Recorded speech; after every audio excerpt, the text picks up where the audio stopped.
नमस्कार, बड़ी खबर बड़ी बहस देख रहे हैं आप। मैं हूं आपके साथ सृष्टि सिंह। मध्य प्रदेश की राजनीति में आदिवासी समुदाय की भूमिका कितनी महत्वपूर्ण? कांग्रेस द्वारा विक्रांत भूरिया को अखिल भारतीय आदिवासी कांग्रेस का अध्यक्ष नियुक्त करना क्या संकेत देता है? क्या ये कदम आदिवासी वोट बैंक को मजबूत करने की दिशा में निर्णायक साबित होगा? क्या विक्रांत भूरिया का नेतृत्व कांग्रेस की आदिवासी राजनीति में नया मोड़ ला सकता है? आदिवासी मतदाताओं के रुझान आगामी चुनाव में किस दिशा में जाएंगे? क्या कांग्रेस और भाजपा के बीच आदिवासी वोटों के लिए सीधी टक्कर देखने को मिलेगी? इन सवालों के जवाब प्रदेश की राजनीतिक दिशा को कैसे प्रभावित करेंगे, आज इसी मुद्दे पर चर्चा करेंगे। लेकिन इससे पहले देखिए एक स्पेशल रिपोर्ट।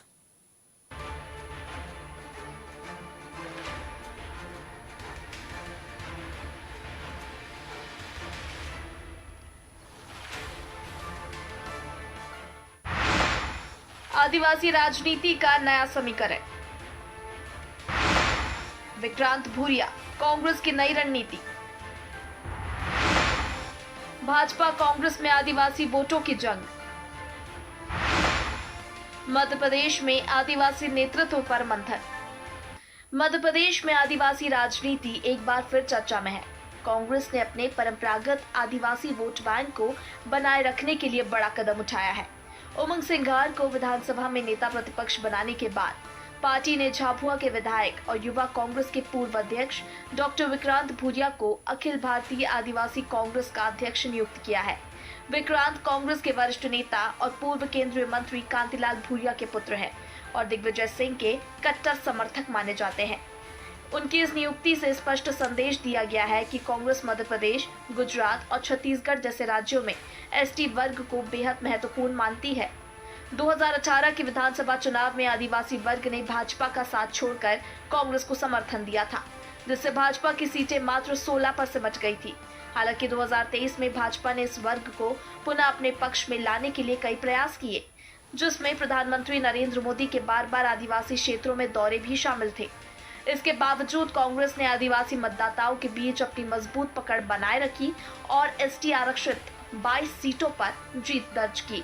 लोकसभा चुनाव 2024 में भले ही भाजपा ने मध्य प्रदेश की सभी 29 सीटें जीत ली, लेकिन आदिवासी बहुल क्षेत्रों में उसे औसतन 4% कम वोट मिले।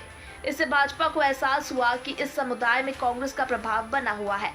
इस नुकसान की भरपाई के लिए भाजपा ने मोदी कैबिनेट में मध्य प्रदेश से 2 आदिवासी नेताओं, धार की सावित्री ठाकुर और बैतूल के दुर्गादास उइके को मंत्री पद दिया। वहीं कांग्रेस ने भी अपनी रणनीति तेज करते हुए विक्रांत भूरिया को राष्ट्रीय स्तर का पद देकर भाजपा को चुनौती दी है।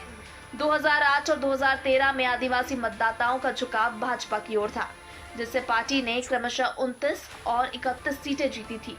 लेकिन 2018 में आदिवासी वोटर कांग्रेस के पक्ष में आ गए और उसे 30 सीटें मिली, जबकि भाजपा 16 पर सिमट गई। 2023 के विधानसभा चुनाव में भाजपा ने इस वर्ग को पुनः जोड़ने का प्रयास और सीटें बढ़ाकर 24 तक पहुंचाई, लेकिन कांग्रेस ने भी 22 सीटें बचाकर ये साबित कर दिया कि आदिवासी मतदाता अभी भी उसके साथ हैं। परिसीमन के बाद से ही दोनों दलों की नजर 47 एसटी आरक्षित सीटों पर है और अब विक्रांत भूरिया को प्रमुख पद देकर कांग्रेस ने इस मुकाबले को और दिलचस्प बना दिया है। देखिए, विक्रांत जी युवा हैं, आदिवासी हैं और आदिवासी समाज में जो आज जिस तरीके से जो पूरे देश में भाजपा की जहां सरकारें हैं उनका उत्पीड़न हो रहा है, तो एक युवा जो है जिसमें ऊर्जा हो, ऐसे व्यक्ति को उसका दायित्व दिया गया है और इसके अच्छे फल आएंगे। इसमें साधना और बिना साधना क्या है?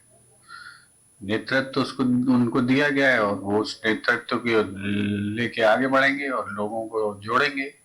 कांग्रेस ने विक्रांत भूरिया को महत्वपूर्ण पद देकर आदिवासी वोट बैंक पर अपनी पकड़ मजबूत की है। ये कदम कांग्रेस की रणनीति में निर्णायक मोड़ साबित हो सकता है। ये नियुक्ति कांग्रेस के लिए चुनौती है, क्योंकि आदिवासी मतदाता भविष्य के चुनावों में अहम भूमिका निभाएंगे। क्या विक्रांत भूरिया की जिम्मेदारी कांग्रेस की तकदीर बदल पाएगी? ये सवाल क्या राजनीतिक समीकरणों को प्रभावित करेगा? दोनों दलों के बीच सीधी टक्कर तय दिख रही है।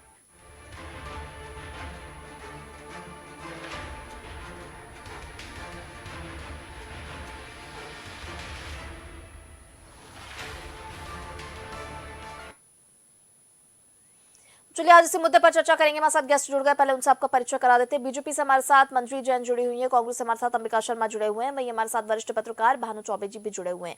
सबसे पहले आप सभी का बहुत स्वागत है चर्चा में। चलिए चर्चा को आगे बढ़ाते हैं। मंत्री जी, सबसे पहले मैं आपसे आप आपसे जानूंगी आपकी प्रतिक्रिया।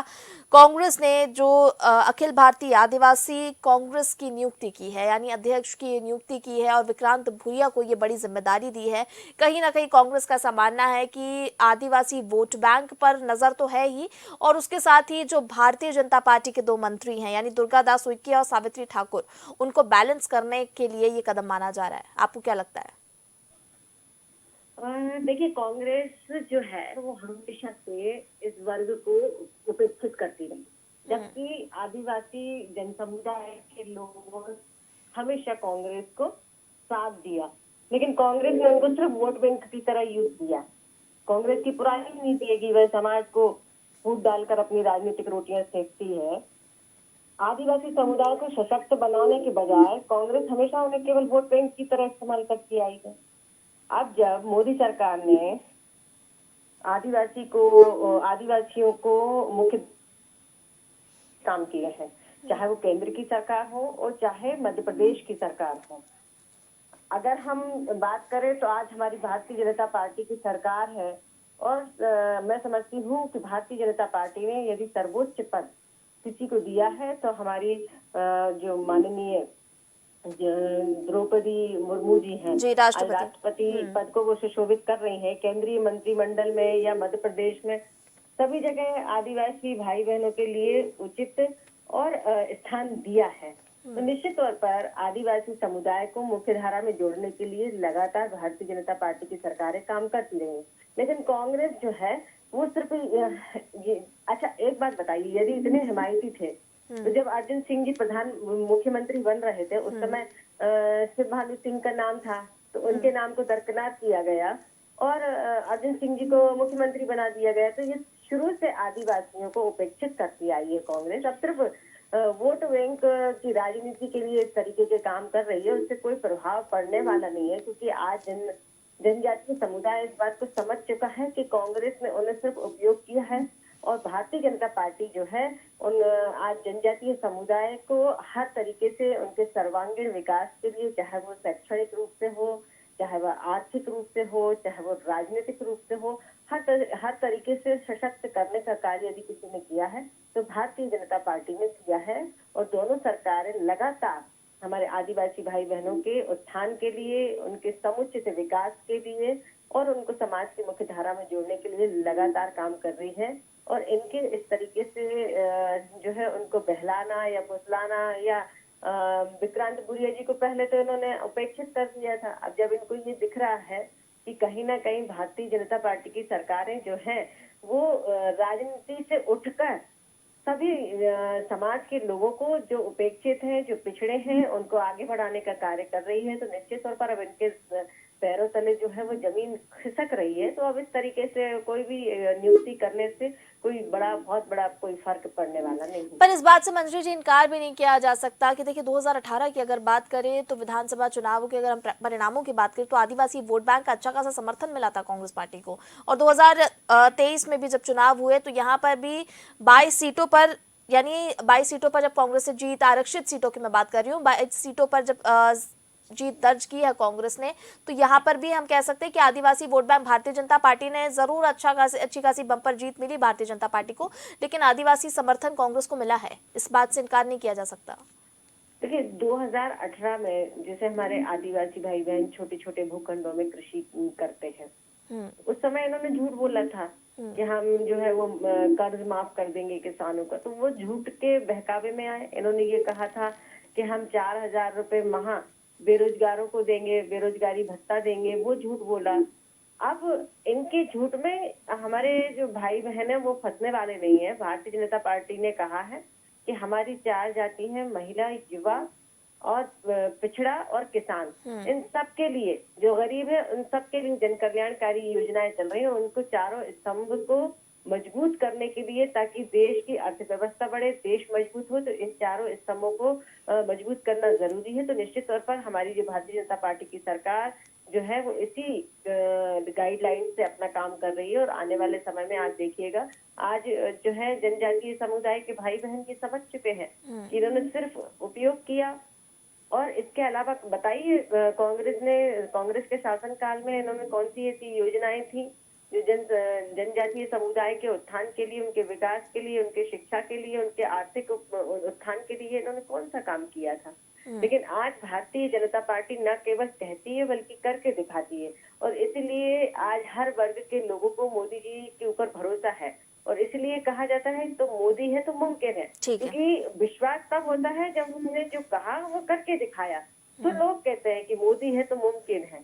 इसलिए आज हमारी सरकार मोदी जी के नेतृत्व में, मार्गदर्शन में, हमारे जो मुख्यमंत्री हैं डॉक्टर मोहन यादव जी, वो लगातार उसी दिशा में काम कर रहे हैं। जो मोदी जी का संकल्प है, जो विजन है, उसको संकल्पित होकर वो काम कर रहे हैं। तो निश्चित तौर पर हमें आने वाले समय में और भी अच्छे दूरगामी परिणाम देखने को मिलेंगे। भारतीय जनता पार्टी लगातार जो है जनता के बीच में काम कर रही है। तो आज देखिए दिल्ली का भी अभी रिसेंट जो है नतीजा आया तो वो सामने देखने को मिलता है। लगातार भारतीय जनता पार्टी जो है वो चुनाव जीत रही है। तो इसका प्रमाण है कि हमने जनता के लिए काम किया है, हमने देश के लिए काम किया है, हमने जो कहा है वो करके दिखाया है।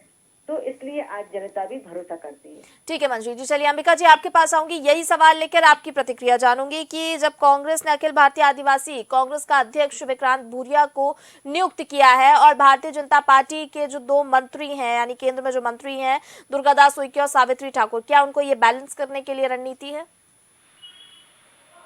सृष्टि जी, हम किसी को बैलेंस नहीं करते हैं। हमारा कोई भारतीय जनता पार्टी से कंपटीशन भी नहीं है। हम लोग नेतृत्व तैयार करते हैं और विक्रांत भूरिया निश्चित रूप से एक नेतृत्व की क्षमता उनके अंदर पाई जाती है। मध्य प्रदेश यूथ कांग्रेस के प्रेसिडेंट हो रहे हैं।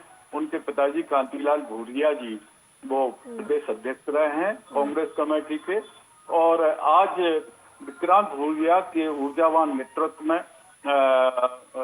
अखिल भारतीय आदिवासी जो हमारी कांग्रेस है उसकी अध्यक्षता वो बड़े प्रभावी ढंग से उसका निर्वहन करेंगे। और पार्टी ने उनको बिल्कुल एक उनकी क्षमताओं को समझते हुए उन्हें एक उत्तरदायित्व दिया है। तो इसमें बिल्कुल पेट में मरोड़ भारतीय जनता पार्टी के में नहीं होना चाहिए, क्योंकि ये भारतीय जनता पार्टी के लोगों को तो सृष्टि जी हम बताएं आपको, इनको ट्रेनिंग दी जाती है। एक झूठ को 10-10 बार बोलो तो वो झूठ भी सच जैसा दिखाई देता है। और ये बड़े पारंगत हैं ये लोग, बहुत जबरदस्त इनको ट्रेनिंग मिली हुई है झूठ बोलने की, तथ्यों से छेड़खानी करने की, तथ्यों के खिलाफ बात करने की। अभी हमारी बहन मंजरी जी कह रही थी कि शिवपाल सिंह सोलंकी जी को उस समय मुख्यमंत्री नहीं बनने दिया और वो अर्जुन सिंह जी बन गए। तो मैं बहन जी से पूछना चाहता हूं कि आपकी भारतीय जनता पार्टी मध्य प्रदेश में आदिवासी को कब मुख्यमंत्री बनाने जा रही है या कब उप मुख्यमंत्री बना रही हो? अरे भैया, उप मुख्यमंत्री तो थे हमारे शिवपाल सिंह सोलंकी, आप बना दो अगर ज्यादा चिंता करती हो आदिवासियों की। कांग्रेस को समाज की और विकास की मुख्य धारा में कांग्रेस ने ही आदिवासी वर्ग को जोड़ा है। आदिवासी अच्छा अंबिका जी, ठीक है, तमाम बातें तो ठीक है, लेकिन कहा तो ये भी जा रहा है कि विक्रांत भूरिया को ये पद देकर कहीं ना कहीं उमंग सिंघार को दबाने की कोशिश है, ऐसा कहा जा रहा है। अरे कैसी बात कर रहे हैं आप? उमंग सिंघार हमारे नेता प्रतिपक्ष हैं, सम्मानीय पद है, कहाँ उनका पद हटा लिया गया है? पर ये केंद्र में बड़ी जिम्मेदारी मिल गई ना विक्रांत भूरिया को। अरे आप समझते ही नहीं है। कौन कह रहा है ये आपसे कि उमंग सिंघार से भी बड़ी जिम्मेदारी उनको मिल गई है? नेता प्रतिपक्ष का एक प्रोटोकॉल होता है, उसमें बहुत बड़ा पद होता है नेता प्रतिपक्ष का। और अगर ये युवा हैं, विधायक भी हैं हमारे विक्रांत भूरिया जी, राष्ट्रीय स्तर पर ये बहुत अच्छा काम करेंगे, पार्टी इनके नेतृत्व में मजबूत होगी। ये आदिवासियों के साथ जो भारतीय जनता पार्टी सत्ता का खेल खेल रही है, वोटर समझ रही है इनको, ये सारी के सारे मिथक इनके भारतीय जनता पार्टी के दूर करेंगे, आदिवासी वर्ग में चेतना लाएंगे और ये बताएंगे कि ये पार्टी आपको केवल वोटर समझती है, आपके हितों का ध्यान नहीं रखती। आज आपको पता होना चाहिए कितना कुपोषण व्याप्त है आदिवासी वर्ग परिवारों में। ये चिंता करते हैं आदिवासियों की जल जीवन जमीन और वन पर माफियाओं का कब्जा हो रहा है। ये एक सुनियोजित तरीके से एक षड्यंत्र के तहत उनका जो जो एक उनकी एक जीवन धारा है, उस धारा में अवरोध पैदा करने का काम भारतीय जनता पार्टी के लोग करते हैं। ये लोग व्यवसायी लोग हैं, ये लोग सत्ता में आए हैं व्यापार करने के लिए, सेवा करने के लिए नहीं आए हैं। ये लोग बड़े पाखंडी लोग हैं, ये लोग बहुत झूठ बोलते हैं, अव्वल दर्जे के झूठे लोग हैं। हम ये कह रहे हैं कि बहन मंजरी जी ये बता दें कि कब मध्य प्रदेश में उप मुख्यमंत्री आदिवासी वर्ग से बना रहे हैं। अरे ये कहती हैं कि हमने द्रौपदी मुर्मू को का इतना सम्मान किया है। अरे हम तो ये कह रहे हैं कि आपने उनका महा अपमान भी किया है। संसद के भवन के उद्घाटन समारोह में उनको ना बुलाकर अपमान किया है। भगवान राम की प्राण प्रतिष्ठा के समय न बुलाकर आपने उनका बहुत बड़ा घोर अपमान किया है। आप कैसे सम्मान की बात करते हो? आपने मुखौटा बना के रख दिया राष्ट्रपति के पद को। राष्ट्रपति सर्वोच्च पद है और राष्ट्रपति किसी पार्टी का नहीं होता, पूरे देश का होता है, देश का स्वाभिमान होता है। आपने राष्ट्रपति के पद को इतना माने संकुचित बना दिया। शर्म आना चाहिए आपके सोच को, आपके तरीके को, आपके कार्य करने की एक पद्धति को। आपने लोकतांत्रिक मूल्यों को जिस प्रकार से ध्वस्त किया है। ठीक है अंबिका जी, आपके तमाम आरोपों का जवाब मंजरी जी से मैं लूंगी, लेकिन उससे पहले भानु चौबे जी आपके पास में आऊंगी। दोनों तरफ की बातों को आपने सुना, विक्रांत भूरिया को ये बड़ी अहम जिम्मेदारी मिली है, आप किस तरह देखते हैं इसे? देखिए, दोनों प्रवक्ता के बयानों में एक बात प्रमुखता से नहीं आई है, जो मैं उल्लेख कर देता हूं कि अगर कांतिलाल भूरिया के बेटे विक्रांत भूरिया नहीं होते तो क्या ये पद मिलता? ये सवाल का जवाब सबको देना चाहिए। ये परिवारवाद नहीं है, इसका जवाब देना चाहिए। क्या उनसे बेहतर कोई आदिवासी नेता नहीं है कांग्रेस में? इसका जवाब देना चाहिए। दूसरी बात यह है कि ये उनका आंतरिक मामला है। अगर वो जवाब देते हैं तो बहुत अच्छी बात है, लेकिन वो किसको कहाँ नियुक्त कर रहे हैं इसमें हमारे दखल का कोई प्रश्न नहीं उठता। और तीसरी बात, मैं सृष्टि जी क्षमा याचना के साथ आपसे कहना चाहूंगा कि मुद्दे से भटकाव का आप समय न दें, अतिरिक्त समय दें तो दिक्कत होगी। ये लोग अपनी राजनीतिक भाषण और घोषणा पत्र पढ़ने लगते हैं, इससे समय जाया होता है। जी ठीक है, जो सवाल भानु जी आपने किया है, पहले अंबिका जी उसका जवाब दे दीजिए। क्या कांतिलाल भूरिया के बेटे अगर विक्रांत भूरिया नहीं होते तो उनको ये पद मिलता?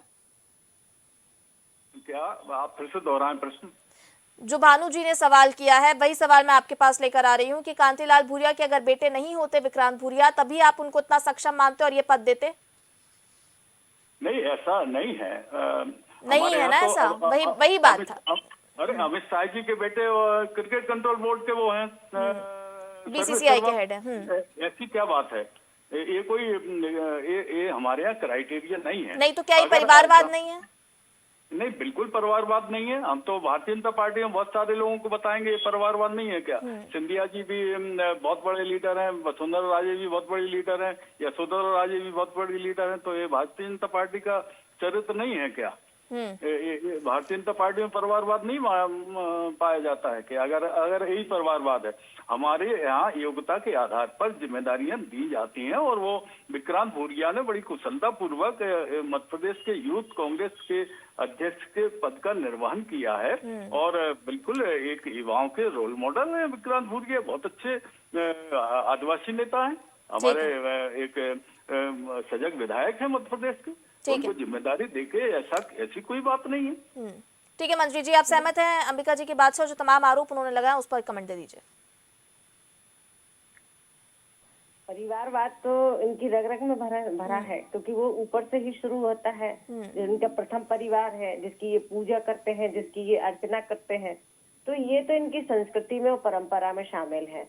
दूसरी बात, इन्होंने जो बेबुनियाद आरोप प्रत्यारोप लगे हैं, वो जो जितनी उंगलियां इस तरफ उठा रहे थे ना, एक उंगली सारी, इसके अलावा 4 उंगलियां उनकी ही तरफ थी। तो जितने ये एलिगेशन इन्होंने लगाए हैं, तो आप ये समझिए कि आज आदिवासी भाई बहनों का पिछले 60-70 सालों में जब कांग्रेस की सरकार सबसे ज्यादा देश में रही है, अगर इन्होंने उनके उत्थान के बारे में सोचा होता, यदि उनके सशक्तिकरण के बारे में सोचा होता, तो निश्चित तौर पर आज उनकी दशा और दिशा अलग होती। आप बताइए ना, इतने सालों में आप उनको आवास नहीं दे सके, जहाँ वो रहते हैं, जल जंगल और जमीन की आप बात करते हैं, आपने क्या किया उसके लिए? पैसा एक्ट भारतीय जनता पार्टी की सरकार लेकर आई। आज उनको स्वास्थ्य सुविधाएं देने का काम कर रही तो भारतीय जनता पार्टी की सरकार कर रही है। आज उनके बच्चों को नीट एंड क्लेट कि अगर फ्री कोचिंग देने की और उनके छात्रवृत्ति की बात करती है तो भारतीय जनता पार्टी की सरकार ने करके दिखाया है। बात नहीं करते, हम करके दिखा रहे हैं। और बच्चे आज आगे बढ़ रहे हैं, कोई आईएएस बन रहा है, कोई आईआईटी में जा रहा है, कोई विदेश, अगर कोई बच्चा विदेश पढ़ने जाता है तो उसका भी खर्चा सरकार उठा रही है। तो आज जितने भी सशक्तिकरण और आदिवासी भाई बहनों के सम्मान में जितने भी कार्य और उनके हित के लिए कार्य किए जा रहे हैं वो भारतीय जनता पार्टी की सरकार के रहते हुए किए जा रहे हैं। कांग्रेस ने तो कभी नहीं सोचा। फिर वही बात आती है कि आप सिर्फ राजनीतिक रोटियां सेकने के लिए हथकंडे अपनाते हैं। तो अब आपके जितने भी जो आदिवासी नेतृत्व को कमजोर करने के जो हथकंडे अपनाए आपने, लेकिन अब वो कारगर नहीं होंगे क्योंकि आदिवासी समाज जो है वो पूरी तरह जागरूक हो चुके हैं। कांग्रेस की इन चालकियों को समझ चुका है, इनके झूठ के, इनके पाखंड को, इनके जो कहना चाहिए कूटरचित जो राजनीति है उसको भी वो अच्छी तरह से समझ चुके हैं। तो उनके सम्मान और सशक्तिकरण के लिए लगातार भारतीय जनता पार्टी की सरकार कार्य कर रही है और आगे भी करती रहेगी। कांग्रेस कुछ भी कर ले कोई फर्क नहीं पड़ने वाला है क्योंकि ये ना तो ये परिवारवाद से बाहर निकल पाएंगे।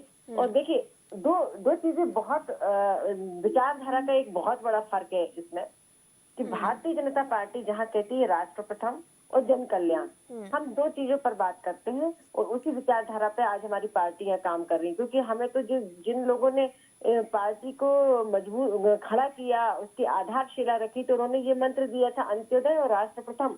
तो उसके लिए लगातार हम लोग काम कर रहे हैं। लेकिन आज कांग्रेस जो है, आप देखिए कितना बड़ा फर्क है। ये सिर्फ सत्ता के लिए एक हो जाते हैं, सत्ता के लिए अलग अलग हो जाते हैं। आप दिल्ली में देख लीजिए जहाँ गलबई पहले वो गालियां देते थे एक दूसरे को, लेकिन सत्ता के लिए दोस्त बन गए थे, लेकिन फिर बारी आई तो फिर एक दूसरे को गालियां देने लगे। तो ये लोग सिर्फ सत्ता लोलुप्त लोग हैं। इन्हें ना तो देश से मतलब है, ना देश की जनता से मतलब है, ना आदिवासी भाई बहनों से मतलब है, ना अनुसूचित जाति के भाई बहनों से मतलब है, न महिलाओं से। ठीक है मंजरी जी, सुना मैंने आपको।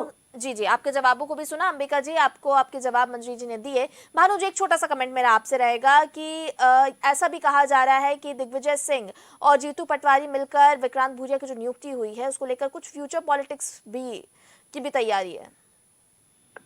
ये एसटी कांग्रेस के मैं अगर कहूँ जाति नहीं होगी कि चरित्र में है और गुटबाजी से कांग्रेस कभी मुक्त नहीं रही है। और ये मैं मानता हूँ ऐसा जो संगठन का डिसिप्लिन मैं समझता हूँ उस हिसाब से कांग्रेस में जब तक ऊपर से किसी का हाथ ना हो ये लोकल पॉलिटिक्स नहीं की जा सकती है। और ये इतना बड़ा दोष बन गया है पार्टी में कि इसके नुकसान भी सामने आए, लेकिन सबक सीखने के पर कोई आगे नहीं आया और ये लगातार जारी है। और आप देखिएगा कुछ दिन में किसी न किसी गुट से टांग खींची जाएगी और फिर बदनामी होगी और फिर हटा दिए जाएंगे। ये सब तमाशा चलेगा जी। ठीक है, भानु जी की बात से सहमत है अंबिका जी? क्योंकि दिखता तो यही है। देखिए उमंग सिंगार खुद कई बार ऐसे बयान दे चुके हैं जिससे ये बात समझ में आती है। आपकी पार्टी में कूट ऐसे ही नहीं कहते। भानु जी बहुत बड़े पत्रकार हैं, भानु जी का बड़ा सम्मान है, बड़ा आदर है, लेकिन और अपने एक्सपीरियंस के तौर पर ही वो आपको बता रहे हैं। देखो वर्तमान समय में ऐसा नहीं है, सब लोग सारे लोग कांग्रेस को मजबूत बनाने के लिए संकल्पित हैं और जो व्यक्ति उपयुक्त संगठन में दायित्व के लिए दिखाई देता है संगठन उसको दायित्व देता है। ऐसी भावना के तहत हमारे विक्रांत भूरिया की नियुक्ति हुई है और गुटबाजी से अब हमारी पार्टी भी धीरे धीरे बिल्कुल मुक्त होती जा रही है। जो पात्र होगा सुपात्र होगा वो आगे कुछ समय पहले जीतू पटवारी ने खुद कहा था कि भारतीय जनता पार्टी का उन्होंने उदाहरण दिया था अपने कार्यकर्ताओं को और कहा था कि आप इनसे सीखिए वरना इस गुटबाजी से ये पार्टी कहीं नहीं जाएगी। आपको याद होगा शायद। भारतीय जनता पार्टी में तो गुटबाजी बिल्कुल सीना ताने खड़ी हुई है। आप देख रहे हैं नरेंद्र सिंह तोमर का गोटा लग है, आपके लेकिन जब गुटबाजी हो या ना हो, लेकिन जब नेताओं से प्रतिक्रिया ली जाती है ना तो आपके जो नेता हैं, आपके जो कार्यकर्ता हैं वो उल्टे बयान दे देते हैं। लेकिन भारतीय जनता पार्टी में समन्वय दिखा देते हैं, भले अंदर गुटबाजी चल रही हो तो सामने नहीं दिखता। हमारे प्रदेश अध्यक्ष समय समय पर अपनी पार्टी की समीक्षा करते हैं, पार्टी की स्थिति की समीक्षा करते हैं। उसके तहत अगर उन्होंने कह दिया होगा तो ऐसी कोई बड़ी बात नहीं है।